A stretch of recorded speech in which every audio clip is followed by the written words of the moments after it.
They talk and flirt freely with either the person to their left or the person to their right.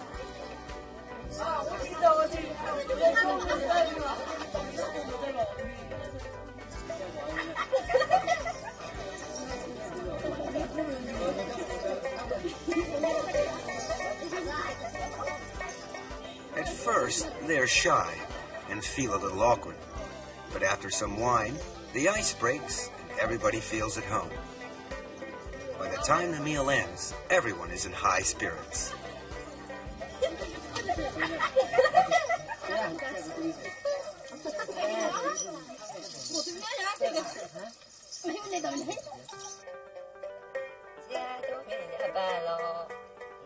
The Ichi are open in their sex life.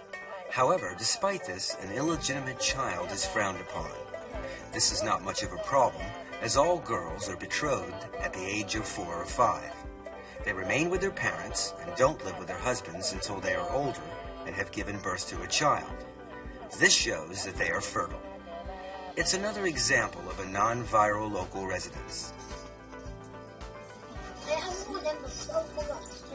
A bridal party readies itself for the big event. The smartly dressed girls here are only the bridesmaids.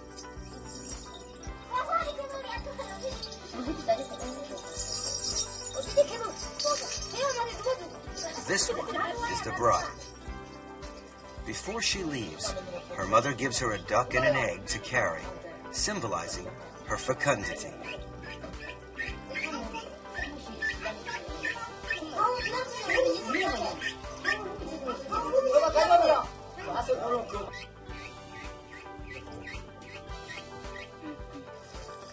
This man is being beaten as he is leading the party, taking the bride back home.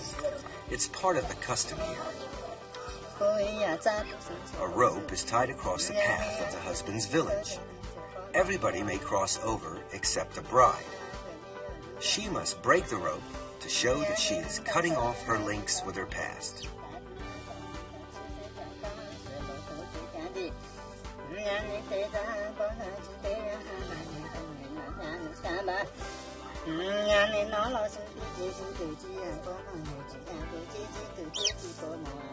On arrival, the egg is put on the stove, and the bride will share a bowl of uncooked rice with her new husband.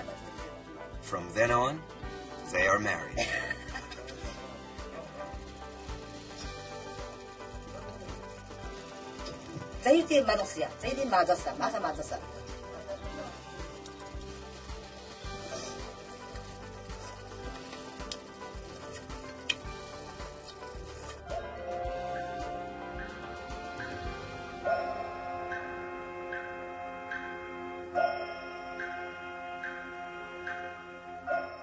Most women in the tribal minorities are good at embroidery. This is especially true of the white-trousered Yao. Like in many other tribes, they use it to convey love to the young men they admire.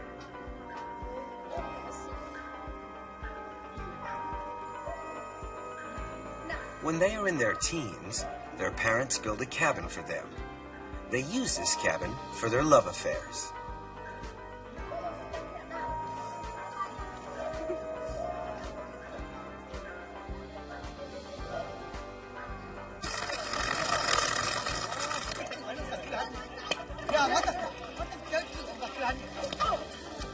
Contrary to what you may think, the long-haired youngsters playing here are all boys. The short-haired spectators are girls.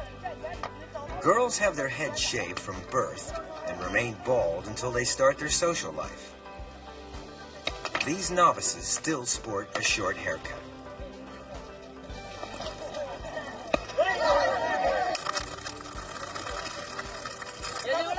In most societies, the boy courts the girl. But here it's the opposite. To show her interest, a girl will pull the boy's belt. If the boy isn't interested, he will ignore her and walk away. If he is, he must still show reluctance to take up the girl's offer. Otherwise, he is considered shameless and not a decent young man.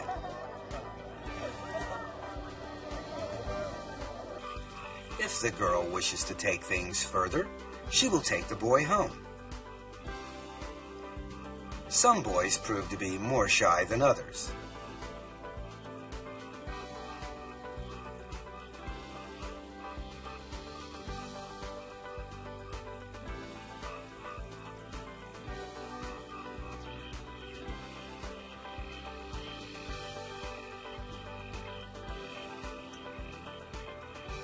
Bringing a boy home is considered to be quite normal. In fact, the parents feel honored to have a suitor in the house. On the other hand, if no boy comes, the whole family is disgraced. Though they are free in their sex life, the marriage is still subject to certain rules. If a girl wants to get married, her cousin must be given first refusal. Her father must consult her maternal uncle first, as her mother came from her uncle's family in the first place. It is thought only natural that the daughter should be offered in return. The offer is made in a roundabout way. The father asks, "The vegetable on my farm is mature. Would you like it?" The uncle replies, "It's good, but no thank you." This answer will make things easier. The girl is now free to marry the boy of her choice. Under an arrangement between the father and the uncle, 2/3 of the betrothal gifts will go to the uncle in recognition of his consent. Marrying a cousin is a form of intermarriage referred to by anthropologists as secondary blood tie marriage.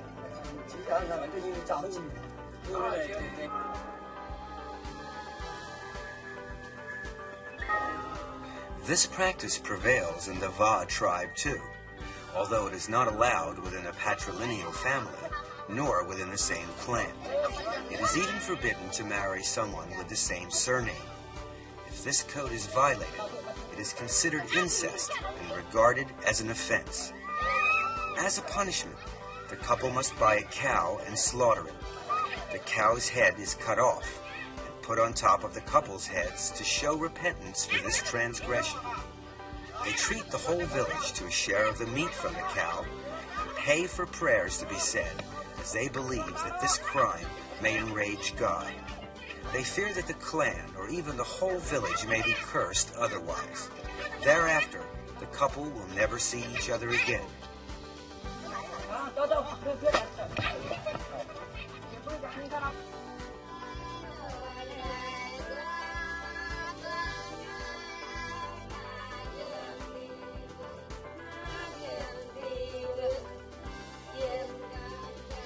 The Va live in the mountainous region of Yunnan. The whole area is a veritable Shangri-La. They lead a simple and primitive lifestyle, and all labor is done by hand.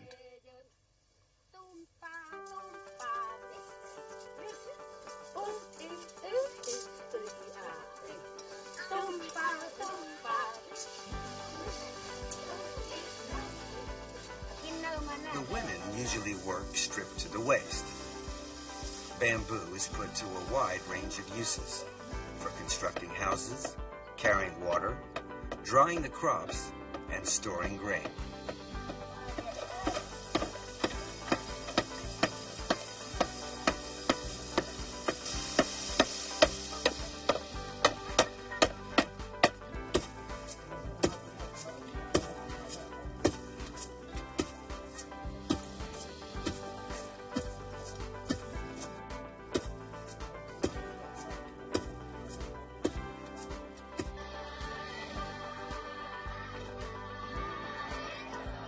The Va practice free love.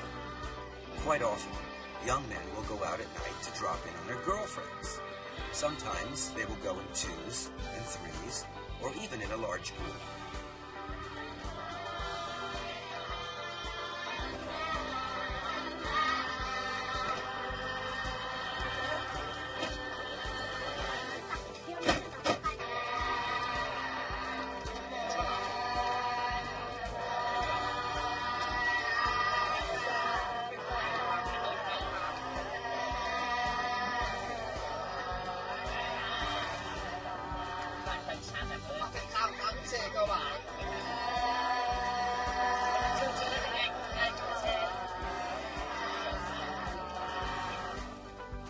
They spend the evening singing, dancing, and eventually sleeping together.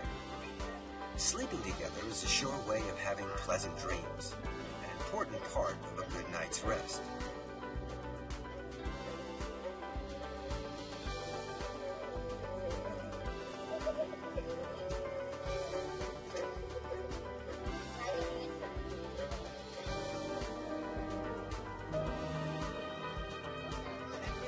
The next morning, the youngsters tell each other about their dreams. If one dreams of trees or bamboo, it means good luck.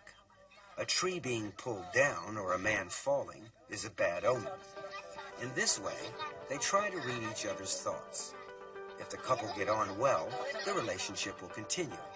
If not, they can always break it off and blame it on the bad dreams.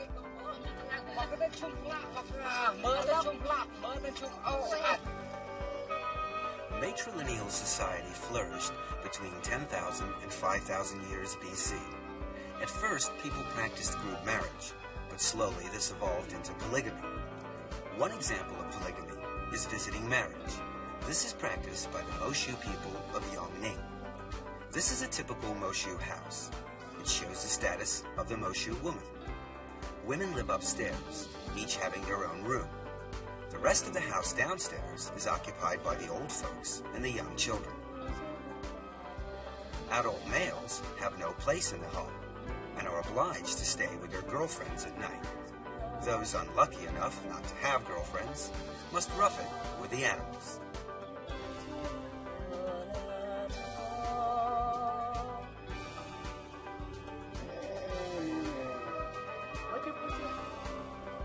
An initiation ceremony is held when a Moshu boy is 13.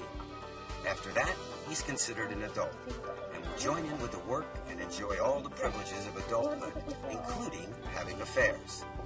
A specially close girlfriend is called an ashao, a name signifying that the boy and girl are sleeping together. Polygamy should not be confused with group marriage. The latter is between groups and is totally casual. The former is one-to-one, although there is still no formal bond, and partners may come and go.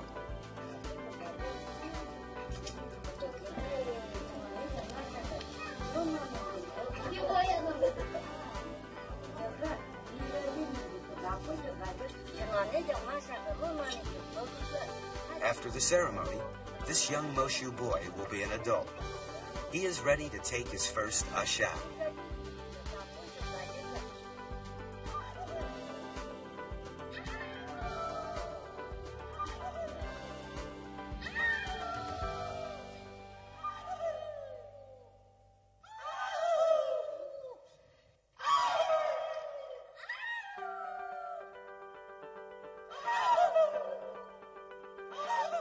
If any of these boys and girls fall for each other, there will generally be a very quick response.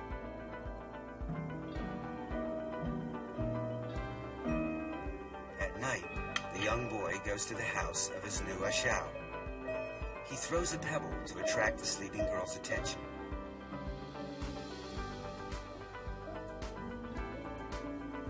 The girl comes down and invites him upstairs.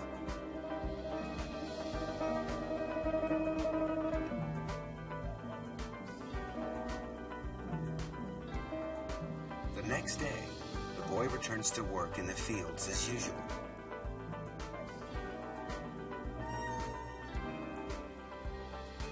If he fails to come back the next night, then the affair is over.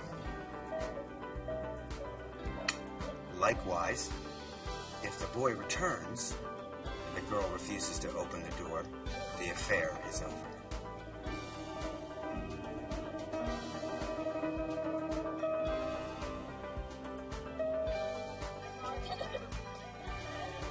Children born from a visiting marriage are raised by their mothers. The father has no obligation to participate at all. However, men are not all without feelings, and after a while, he will lend a hand with the housework and the child.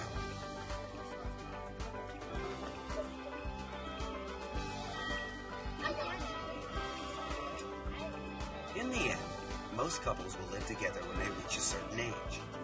The matrifocal family becomes a joint family, and the matrilineal family changes into a conjugal family.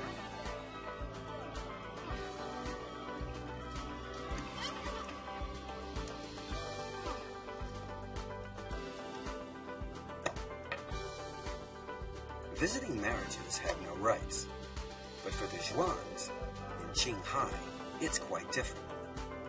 A lama blesses the girl first. This ceremony is for marriageable girls and is an ancient tradition for these people.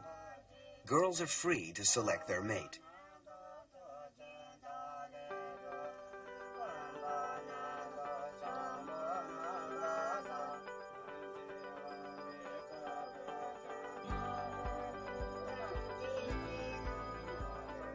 When it's time for the girl to change her clothes, she must wear 2 pearl necklaces at the back of her head to indicate the end of her maidenhood.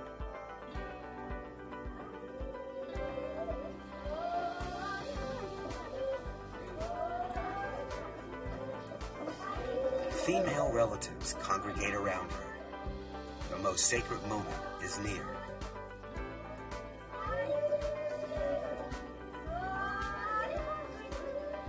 The closer they come, the lower the bride must hold her head. It's a religious ceremony called Dai Tian Tao, or marriage to the god.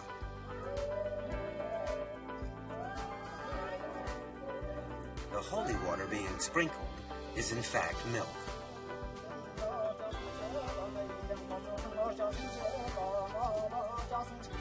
During the prayers, the bride's face is washed with holy water.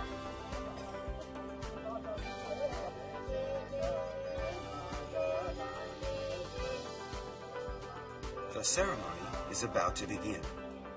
Strangely enough, there is no groom present at this wedding. Dai Tian Tao is a wedding for a single person who has no spouse-to-be. This girl is being married to God, represented here by the Lord Buddha.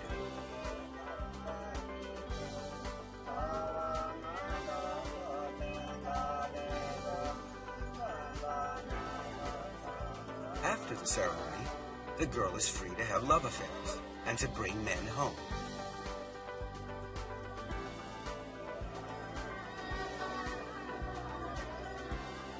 All the villagers attend the ceremony and dance and sing to celebrate her wedding.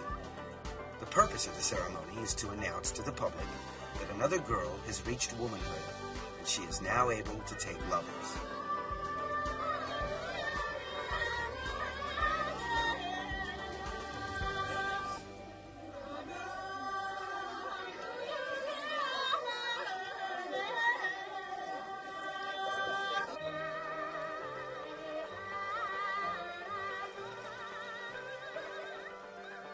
Now that she is married, she may indulge in the activity of jiao sang, having love affairs. It's a form of polygamy where the couple come together for a purely sexual relationship with no thought of family bonding. There is no right of exclusive access either. Each partner may come and go freely.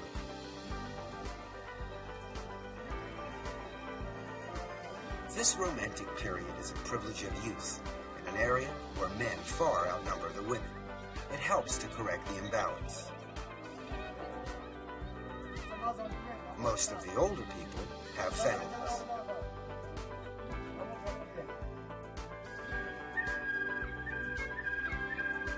The Miao tribe are a larger minority.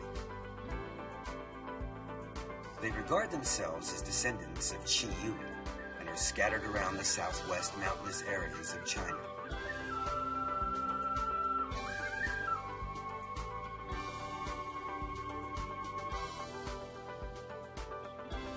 A hero's knot is considered the height of fashion. The Miaos are divided into several branches, and each branch has a different costume. Customs are different too. There are always festivals to celebrate. In some areas, there's a festival almost every month. And at these times, the Miao girls are especially busy. They dress up in traditional costume for the event.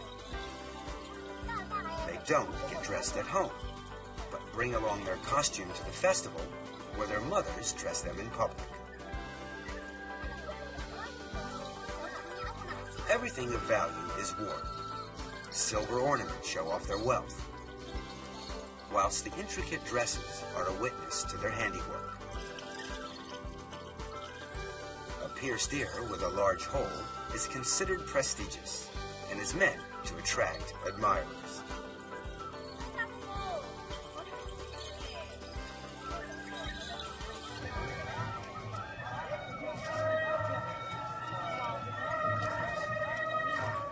During these festivals, performers from surrounding villages will turn up to provide countless entertainment. Today is the 8th of April festival.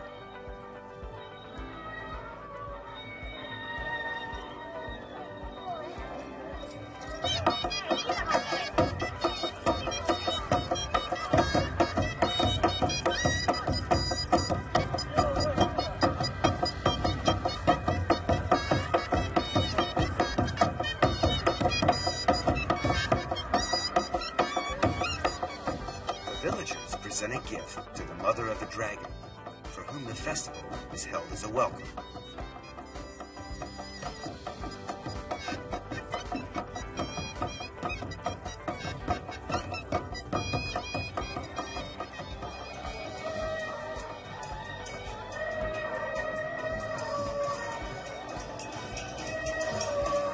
Like the Han people, Miao race dragon boats at the annual Dragon Boat Festival. The Miao legend surrounding this festival is identical to Han legend, except that they maintain Yun was a Miao. Hunan is the Miao place of origin, and there are indeed historical records of a Miao army, so their legend is not based on fantasy.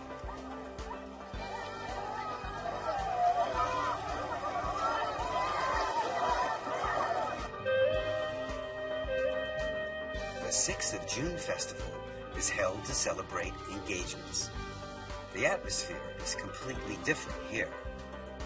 On this day, these young girls have decided to take a bath in a quiet river, and they've asked their lovers to come along and watch.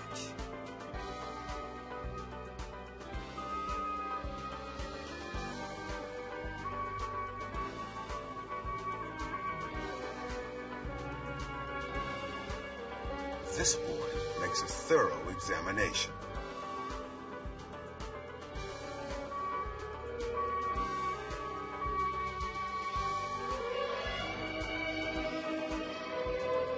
If he's satisfied, he must make his intentions clear, in a polite way, of course.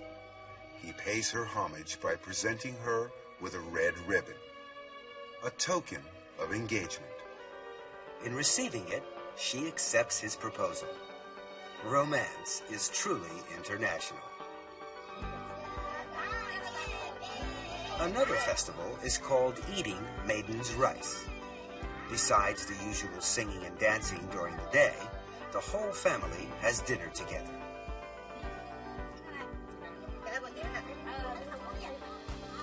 A song of toast is sung, and wine flows freely as the family enjoy the special feast that's been prepared, whose main dish is this colorful rice.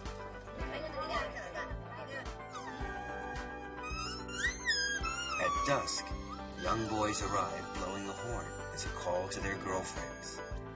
Each girl takes a rice ball to her lover. It's called asking for rice. The rice balls have messages. Pine needles inside the rice ball means that the girl would like needles and thread as a present. Corn means the girl would like an umbrella.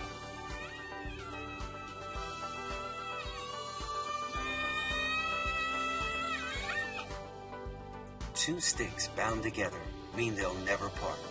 True love. If it's empty, it's bad luck. It means she's breaking it off. Miaos will select their mate within the tribe. Two young persons meet on the road. They sing to each other to show their admiration. During the song, they find out about their respective backgrounds and see if the other is knowledgeable. It ends with a real heart-to-heart talk, and the relationship becomes closer as a result. It is customary in this tribe for lovers to carve a notch on a piece of bamboo after each date. If, after numerous dates, they fall in love, they break the bamboo and each keeps one half as a token of their eternal love.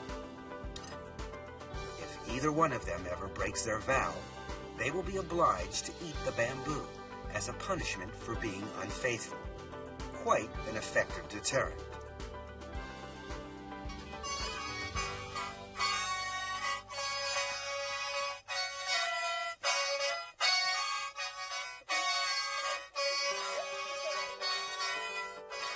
The Gurja are a branch of the Miao tribe. They're experts at blowing the sheng, a long horn-like instrument. Under traditional rules, no blowing is allowed after the planting season. Otherwise, the seedlings won't grow. The correct time for sheng blowing is before planting, which is also the right time to look for a girlfriend.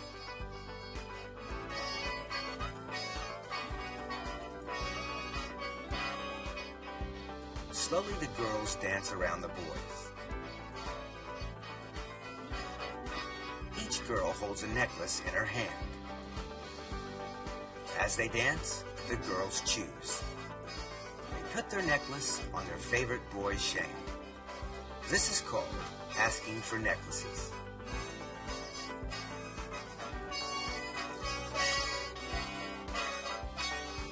This young man is lucky. His sheng has been decorated. But not every boy is sure to be successful.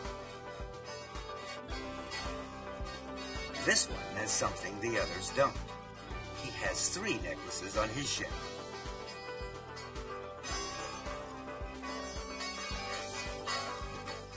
The dancing courtship over, they go off in search of other entertainment.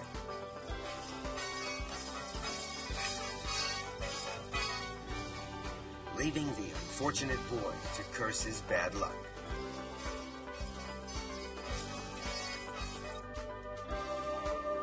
The green-trousered Yao of Guijiao have a completely different way of courting.